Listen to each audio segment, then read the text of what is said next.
Assalamualaikum warahmatullahi wabarakatuh. Baiklah teman-teman, kami di sini akan menjelaskan atau memaparkan hasil laporan praktikum sebagai tugas besar membuat halaman website dengan menggunakan bahasa program HTML dan CSS yang bertema pendidikan dari kelompok 5. Saya Sukirman Adi Wijaya dengan NPM B1A023097 sebagai pemateri pertama. Perkenalkan, nama saya Muhammad Calvin Irfansyah, B1A023082 sebagai pemateri kedua. Saya Maulana Sina Aljabar dengan NPM B1A023117, saya sebagai pemateri ketiga.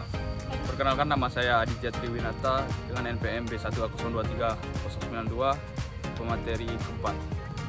Perkenalkan, nama saya Erdelia Mipta Rizka, NPM B1A023106, saya sebagai pemateri yang kelima.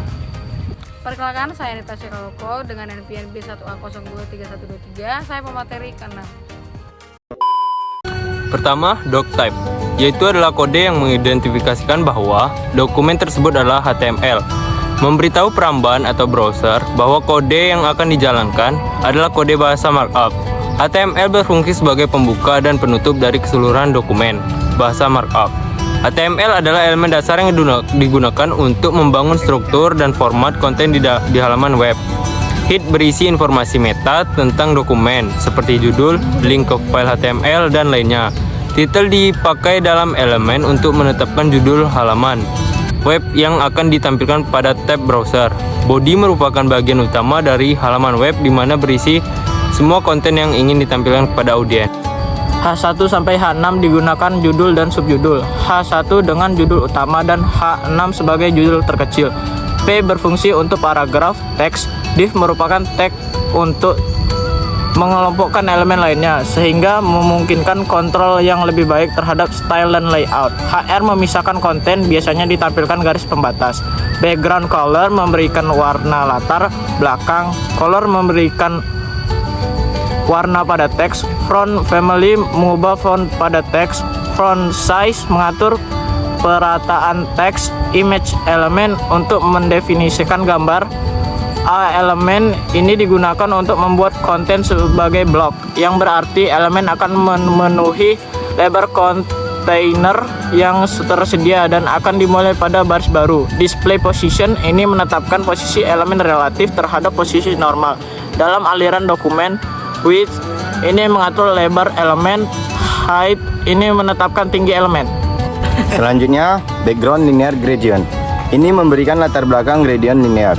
Kemudian, di dalam CSS yang di halaman toko pendidikan itu menggunakan elemen slider section. Slider selection adalah elemen antarmuka pengguna atau UI yang sering digunakan dalam desain web dan aplikasi untuk menampilkan konten secara bergantian dalam ruang yang terbatas.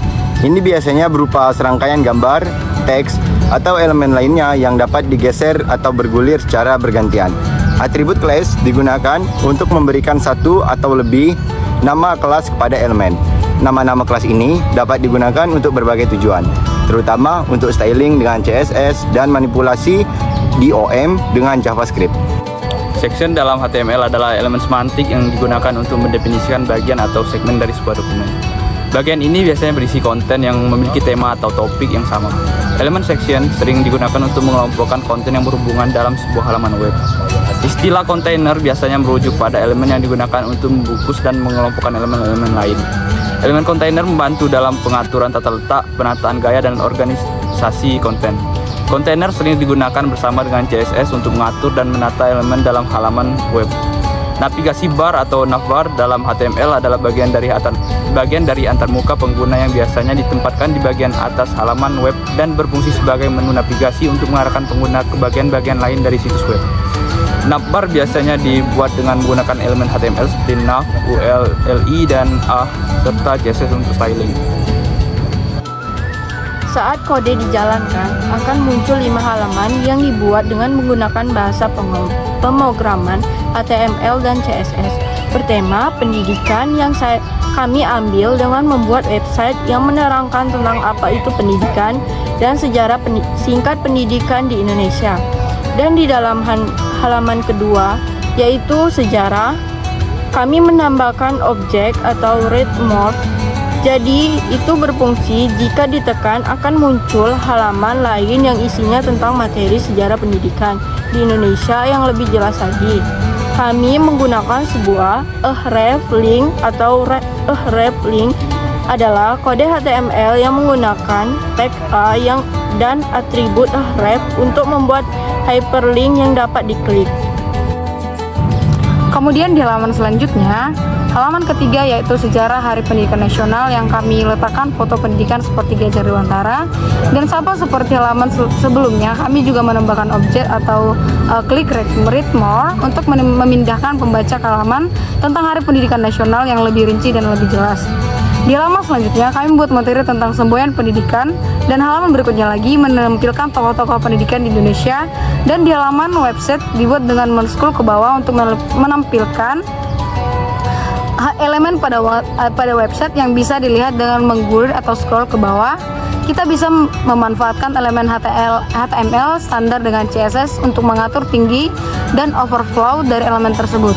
Elemen ini dapat berupa div, section, artikel, atau elemen kontainer lainnya yang sesuai dengan konteks semantik konten kami. Terima kasih.